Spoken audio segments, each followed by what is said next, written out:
Hey guys, this is Locke. In this video, I'm trying to explain when somebody should be camping and when someone should be approaching.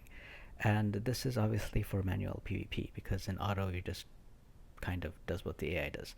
But anyway, in this battle, take a look at my opponent. So my opponent has Ketone, Mont, and Seymour.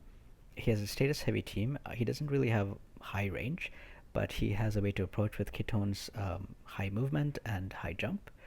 But unfortunately, he kind of wastes a turn. He actually ends up wasting two turns just because of the position. He is uh, kind of across from me, not across from me, but he's kind of diagonal to me. So it'll take an extra turn to reach me, and on top of that, he's kind of wasting a turn. Now compare this setup with the opponent that I'm going to fight next, and also see that what I'm able to do because he gives me an extra turn. So I have no what is it called? I don't have any fear of being attacked right now, simply because my opponents are way too far away to do any damage. My Corval is very safely able to give the accuracy buff to everybody, which I need because my opponent is running the luck card, and he's also able to very importantly grab that crystal. That crystal is so important for Corwell in this match because he needs to do a lot of things. Like he needs to use Dispel Spread, which is a high AP cost ability. He needs to break barriers, reduce movement. Like he wants to do a lot of things. He just needs the AP to do it. And I'm not running bells on anybody. So if you're giving me a chance to go and grab that crystal, I am actually going to have a much easier time against you, especially if if you're running evade, because I need to use those skills to land hits. Like I need true striking arrow, I need dispel spread, which gives me additional 30% accuracy, and so on and so on. And I don't really have any fear right now. So I was also able to get the charm, 9S's TMR off, and his Mont isn't able to, like, he wasn't able to use anything because he could do a little bit of damage with the claws of the young lion, but I'm running disabled resist, so he didn't use that. And now I am able to like kind of pick everybody off one by one because his Mont is the only one in range. If I'm able to, like, I can take him down to half health. But if his Mont and Kitone were right next to each other, or within the same range, I would be able to maybe damage one of them to half HP, and then the other one would be able to attack me. But because of the position, because he hesitated, right? Because his Mont is where he is at, um, I can damage that Mont, and now he can either approach me with Mont and die, or he can grab a crystal and retreat. But both of those are not really good options for him. Whereas if all three of them were, right where they are, like, if all three of them were at where Mont is, then he would be in a better position. Sure, he might lose one or two of them, but if he lands a stop, if he lands a berserk, if he lands a charm, any of those three, I would have probably been done. Um, but it really was all just thanks to that one turn where he hesitated. The first turn where he hesitated, but he didn't rush in right away. That, in my opinion, was really the best move for me because that let me set up my units properly. So I'm not really running like a camping style. I don't want to get hit, obviously, but I still want to approach and grab the crystals because that is how it's much more easier for me to win. Um, as you can see here, like I don't, I'm easily able to take these guys out uh, because he hesitated. Um, like Ketone is dead, and then I kind of make a mistake here with Mont, and I let my Mont get charmed, and that kind of extends the match. But really, this was a very easy match for me. I did end up winning this as well. Um, but I'm going to stop this match now, and I want to show you the next match just to contrast the differences when you approach right away. Now take a look at this match. This is a similar setup, although it's a different units. He is trying to charm with Victura, and then he's trying to do stop and so on with Ketone. And he still actually does waste the one turn by kind of standing still and buffing. He doesn't run towards me right away. But because my opponent is right across from me, he is basically one turn less away from doing damage to me. So I can't really go up and grab that crystal. Um, I think it would be comparable if my opponent from the last match ran up ahead right away instead of waiting. I think that would have been the same as this guy, this opponent standing still and buffing. It's just like one turn less, right? And still, I ended up winning this match, but I also got lucky because my opponent missed a stop, which probably a high chance to stop that he missed. And then he also waited a turn as well, which also gave me a lot of benefit. But if you take a look at it, I had so much of a harder time in this match because my Corval was not able to get as much AP as he needed. So near the end of the match, he actually like runs out of AP. He's not able to do the things that he wants to do. My Jaden has to. He could have killed 9S, but if he killed 9S, then he would have been down on AP, and I wouldn't. I would have a hard time against ketone, all kinds of things. Like you'll see as I go through this match, where I'm having so much of a harder time, and I make a lot of mistakes as well because of it, and I need to really figure out if I want to save CT or like what I not CT if I want to save AP or what I want to do, and you'll see that it's a headache for me basically. But anyway, so this is how the match starts. Um, and because of where I start, I can't even stand still. I kind of have to move away from it because I know the enemy Ketone can easily approach me. And right now, Corvel is already trying to attack. I don't think he even had a chance to use the buffs that he wanted, but he has to start attacking. He has to use the slow movement because otherwise Ketone will be right in my face and I can't do anything about it. I also don't have a chance to use what's it called, the 9S TMR for charm because I mean everybody's already in my face. If Jaden has to waste a turn to use the 9S TMR, he's not doing damage, right? And so instead, I tried to just quickly take out Victora instead of, you know, using a turn to put the charm resist. I mean, this is good and bad. If I'm taking out Victora, I obviously don't need to worry about the charm, but it's just so much harder for me, right? Like if you can look at my opponent also, he is actually losing health as he's approaching, obviously, because I mean I have range, he doesn't. But by the time he approaches me, um, even if his opponents are like half dead, like especially look at that Ketone, like that Ketone, uh, loses a lot of health, but is able to drain force and get basically all of it right away. And actually, just there was my lucky break because he missed the stop on my Mont.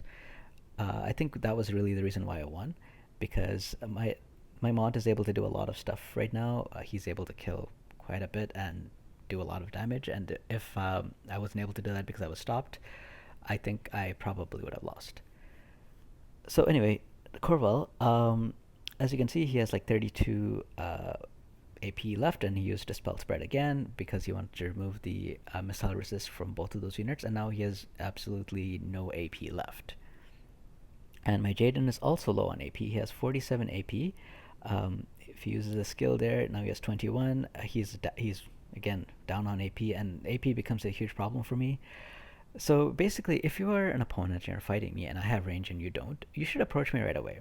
Because even if I had Kiza's bells, that would be one turn I'm using bells, and then I have like I either used aim fire or I don't. Like I either attack right away and do less damage, or I use aimed fire, and now I have even less chances to attack before you're on me, right? So I think that's what you should do. If you're fighting somebody that has range, you should approach them, because if you don't, you're giving them a chance to buff, and then they have the range advantage and they have all the buffs they need. So you're just giving them time. Um, I'm actually built not to camp. I'm built to approach because I really want to grab those crystals. I have 100% missile resist on Jaden, but if you're approaching me and you're not using missile, if you're using Victora or Slash, I will try to stay out of range of you because I will take damage if I don't. Right? And here you can see like my Jaden has a tough choice. If my Jaden attacks, actually it was earlier, not right there, but earlier, my Jaden had a chance to kill 9S, but if he did, he would have had low AP to tackle Ketone, and if Ketone keeps reinforcing him, he is going to have a hard time killing her before he runs out of AP. So that's why I used the buff, hoping that my Mont could one-shot 9S, and that wasn't the case. And I made that mistake because of these AP problems, which is again caused by not being able to grab the crystal, which is caused by my opponent rushing me right away. So I think that's how you should play. If you're not playing range, I think you should be approaching. And if you're approaching, obviously the person who's playing range is going to camp or stand still or go back because he's not going to get hit. Uh, So if you're playing range, I mean, it's not that you should be camping, but you should be trying to avoid getting hit, right? Unless, except for your tank, you want your tank to go ahead and take damage for you. So that's how I'm playing. But there are chances, like times when I do approach. If you look at the match yesterday where I played against 2B, Crowell, and Halloween Leela, they should have approached me because they had no chance if they stood back. Like there's no way they could do anything to me. So I was very easily able to win. But I'm going to show you the third match here. I'm playing against a Ranger team, and here I'm going to approach as well because if I wait, first of all, there are two things I'm losing. My Jaden has defense bracer, so he has additional 25% missile resist for 3 turns that he's going to lose if I just wait. And the second thing is, if uh, if I'm waiting and I'm waiting for my opponent to come and approach me, Federica can still pierce a lot of missile resistance. So I really need to either use Cura or I need to grab the crystals to keep healing as I'm fighting this team, and I can't do that um, if my opponents are in the middle. Like if I'm kind of waiting back and I don't have a chance to grab the crystal, I'm probably it's not that I'm going to lose, but I have a harder time winning simply because I need to either do damage or I need to heal. I can't, attack and then grab a crystal or something, right? So right away, as I'm seeing that this is an opponent that has missile, I approach right away because I know I can easily beat them. I don't know need to stay out of range. My Jaden is built to take missile damage. And I think, because of so many people running missile, if you're fighting against missile and you don't have any long range damage, you probably want to put some missile resistance or like really high defense or something to withstand these attacks, right? And that's what I did. So now I'm able to easily approach. The only thing I had to make sure as I was approaching is that I stay more than 4 spaces away from Cloud's reach, because Cloud can you do like triple slash or ascension or something, and I would be dead. So I had to make sure my Jaden was more than 4 spaces away, but after that, it was a piece of cake. Like I can easily approach. My opponent can't really do anything, even if they stand on the ledge or not. They're going to do minimal damage to me. And I don't actually end up grabbing a crystal. My opponent pushes me into it, but you can see that the healing from the crystal almost completely negates Federica's damage, just because that I was built for that, and I'm able to keep up the pressure by grabbing the crystals. Now imagine if I was a not a missile team, but like I was a team that was similar to the teams I showed you before, like an evade team that rushes. If I was here and I approached the very first turn, Federica would have to attack me like right away, right? And I'm able to grab the crystals and continue approaching. That's what I would do. I'm choosing to play range. That means that if you're not ranged, you should approach me because otherwise you're going to lose. Um, if you're playing range and my range is shorter than yours, you shouldn't approach me because you should wait for me to come to you because you have longer range. That's the point. That's why you're playing Federica basically, right? And I will approach because that's what I'm playing. I'm trying to approach because I know I will win if I approach. If you're playing Frederica and I'm playing Frederica, I don't know who's going to approach. It's a toss up, and that's really the reason why I'm not playing Frederica, because I don't want to play those toss ups. Because both teams, like whoever approaches, is going to be at a disadvantage when both teams are the same. Like both of them are, say, like Frederica Cloud X, and I don't want to play that, so that's the reason why I'm not playing Frederica. In a nutshell, basically, my team is built to approach you.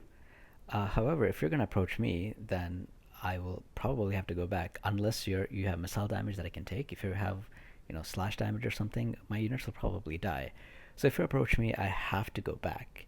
But if you don't approach me, I will approach you and I'll probably win if you unless you have the range to compete. So that's the lesson here. I kind of hope that helps. Um, anyway, if you have other comments or discussions to add to this, I would be more than happy to hear your point of view. Anyway, that's all for now. I hope you guys have a good day. Take care now.